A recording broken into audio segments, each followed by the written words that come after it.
Seterusnya, untuk mengiringi puasa Ashura pada 10 Muharram. Hari Sabtu ni Pak Cak jangan lupa dah. Aku tengok makan roti canai dah kau. 10 Muharram dihapuskan satu dosa setahun dosa sebelum. Mana ni tahun 1442. Dosa tahun 1441 hapus kira. Pak Cak tak nak hapi makan roti canai Sabtu ni. Rugi lah 12 jam puasa. Setahun dosa kecil dihapus.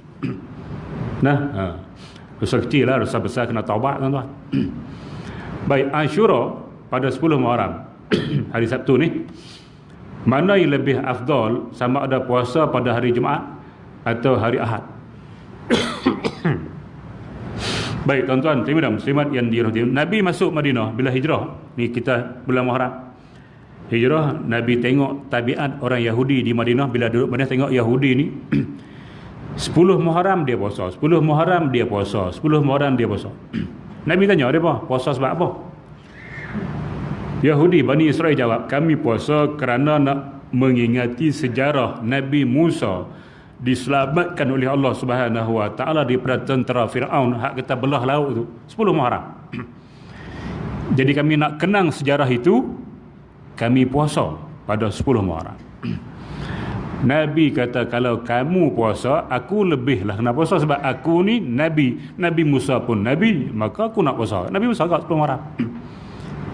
Bila dia puasa sampai 2-3 tahun, maka sahabat-sahabat jumpa Nabi, tanya dia, Rasulullah, kita puasa 10 Muharram ni, nampak sama dengan Yahudi. Yahudi puasa tak?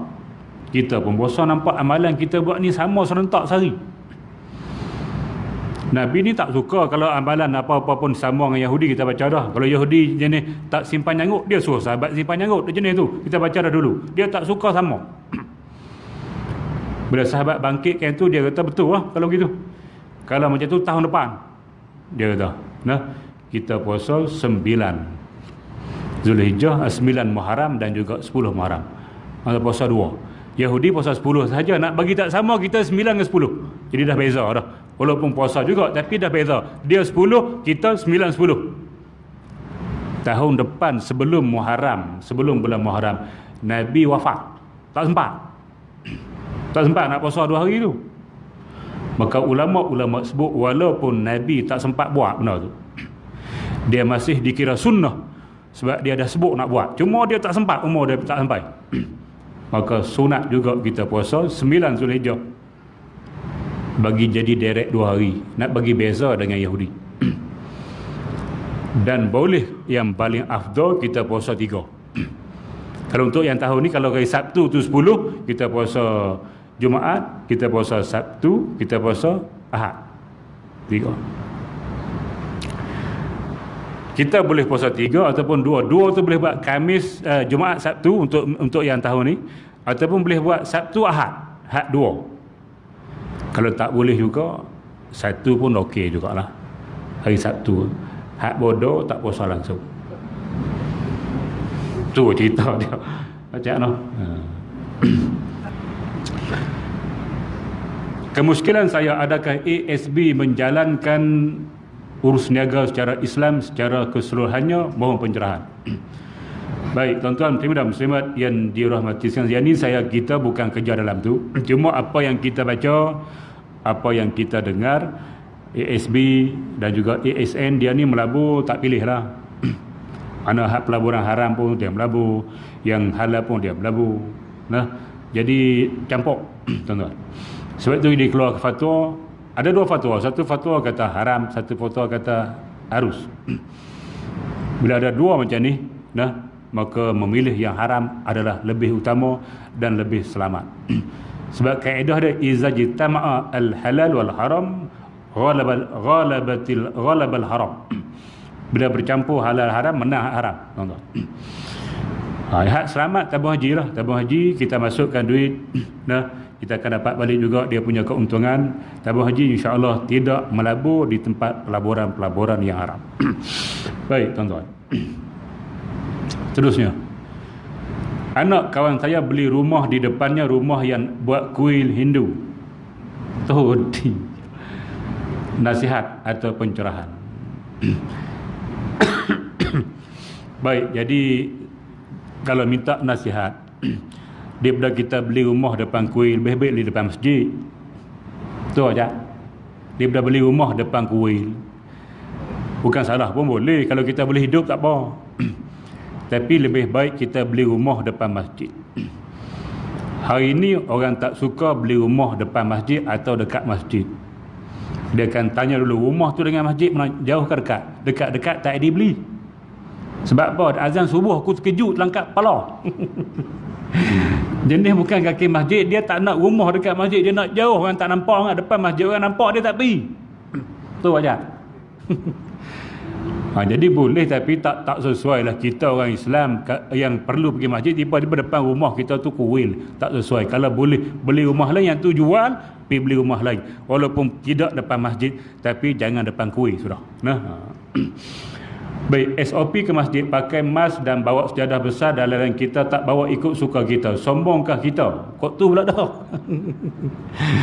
Hak ni bukan sombong, menyalahi SOP. Mungkin kerah kepala.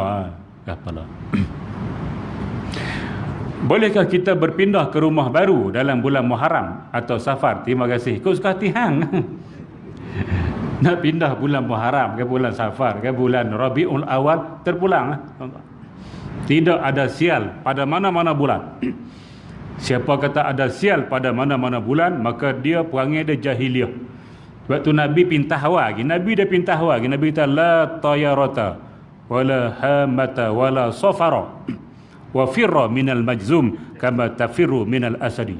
Tidak ada la udwa wala tayarata. Tidak ada la udwa, tidak ada penyakit yang boleh berjangkit dengan sendirinya. Mana dia berjangkit dengan sebab-sebab lah. Macam corona lah, kalau kita tak duduk secara lebih daripada 1 meter, dia boleh berjangkit lah. Tapi kalau kita jaga 1 meter, dia takkan berjangkit. Itu maksud dia. La udwa, tidak ada penyakit boleh berjangkit dengan sendirinya tanpa izin Allah Subhanahu wa taala. Wala hammata, tidak ada jenis burung yang boleh buat sial. Wala safara, dan tidak ada bulan Safar yang boleh bawa sial. Dia ada 12 bulan tu. Muharram, Safar, Rabiul Awal, Rabiul Akhir, Jamadil Awal, Jamadil Akhir, Rejab, Sya'ban, Ramadan, Syawal, Zulqa'dah, Zulhijjah. Ulang aja. Jeng. Dalam 12 tu ada Safar. Orang jahiliah dulu bagi mereka Safar bulan sial. Tak boleh nak nikah, tak boleh buat amalan waktu itu. Dah kosongkan saja. Sial. Nabi dah potong awal 1400 tahun yang lampau. Tidak ada sial pada bulan, tidak ada sial pada burung, tidak ada. Jadi boleh kita nak pindah bulan apa pun tak apa. Cuma bila nak pindah, dia ikut adat-adat dia lah, tuan-tuan.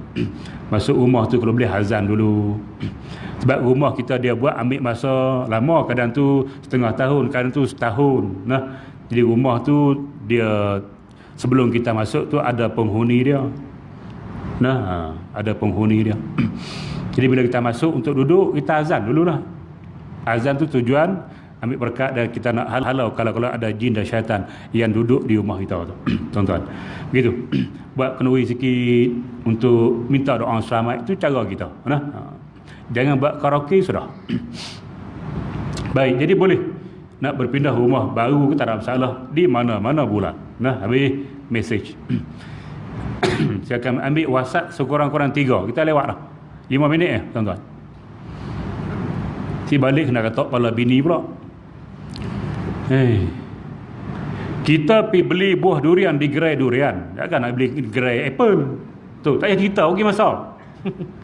Sebelum beli kita hidu atau cium dulu buah itu untuk meyakinkan kita buah itu masak atau tidak. Ni buah bukan bunga. Buah ditanam untuk buah ditanam untuk bau, untuk makan isi. Bunga ditanam untuk bau. Dia tujuan tak sama dah. Jadi boleh cium buah tak Kita pergi kedai bunga untuk beli bunga. Hidu dulu sebelum beli tanpa pengetahuan tuan kedai. Adakah kita berdosa? Baik tuan-tuan muslimat yang dirahmati sekalian. Jadi untuk tujuan kita nak membeli tak apa. Macam tuan-tuan pergi Sarawak, siapa-siapa pernah pergi Sarawak, khususnya Kuching Sarawak. siapa pergi Sarawak ada 2 buah tangan, bukan penumbuk dah, 2 buah tangan yang dia mesti bawa balik punya. Yang pertama apa dia baca? Terubuk masin, mesti beli punya. 3.10 lah, tak ada 3.10, sekor 10 pula mahal. Terubuk masin mesti punya. Yang kedua apa dia? Aja. Kek lapis, wajib beli. Saya tengok geng-geng datang Semenanjung masa saya duduk sana, penuh. Dia kedai kek tu, dia akan potong kek, dia potong besar-besar ni, letak dalam bekas. Mana kek ni kita nak tahu rasa, kita ambil rasa. Nak kita rasa. Kita rasa tujuan kita nak beli hak mana boleh. Yang tak boleh pi makan saja. Tak beli pun. Pi makan keluar, main makan pula. Hak tu haram. Napa dia? Haram. Kita rasa kerana kita nak beli, walaupun hak kita rasa bila kita tak sedap, kita tak dibeli, tak apa. Sebab tu kita rasa. Boleh tak ada hak, tuan-tuan. Nah, kalau di Mekah dia kata apa? Halal, halal, halal. Halal, halal. Dia suruh kita rasakan kurma, halal, ada makan, halal. Kita makan kerana nak beli tak apa, makan kerana nak makan haram. Gitu, nah, baik. Okey, akhir sekali.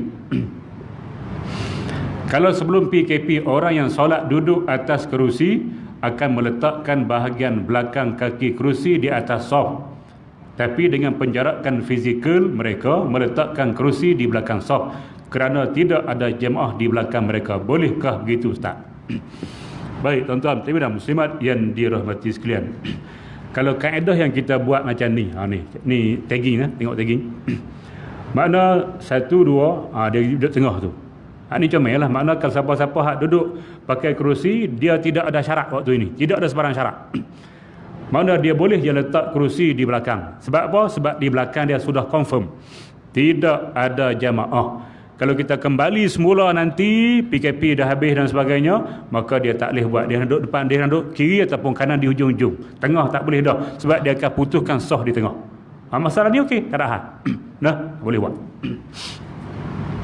Okey, sekadar itulah tuan-tuan dan muslimat yang dirahmati. Ada lagi soalan saya lewat, insya-Allah kita akan cuba jawab minggu depan dengan izin Allah Subhanahu wa taala. Yang baik daripada Allah Subhanahu wa taala, yang buruk kelemahan diri saya sendiri. Aqulu qauli hadza wa astaghfirullahal azim li wa lakum. Wassalamualaikum warahmatullahi wabarakatuh. Bismillahirrahmanirrahim. Alhamdulillahirabbil alamin. Wassalatu wassalamu ala asyrafil anbiya'i wal mursalin وعلى آله وأصحابه أجمعين. اللهم إنا نسألك الهدى والتقى والعفاف والغنى. اللهم اجعل جمعنا هذا جمعا مرحوما وتفرقنا من بعده تفرقا معصوما ولا تجعل اللهم فينا ولا معنا ولا من يتبعنا شقيا ولا مترودا ولا محروما يا رب العالمين. والحمد لله رب العالمين. تقبل الله منكم.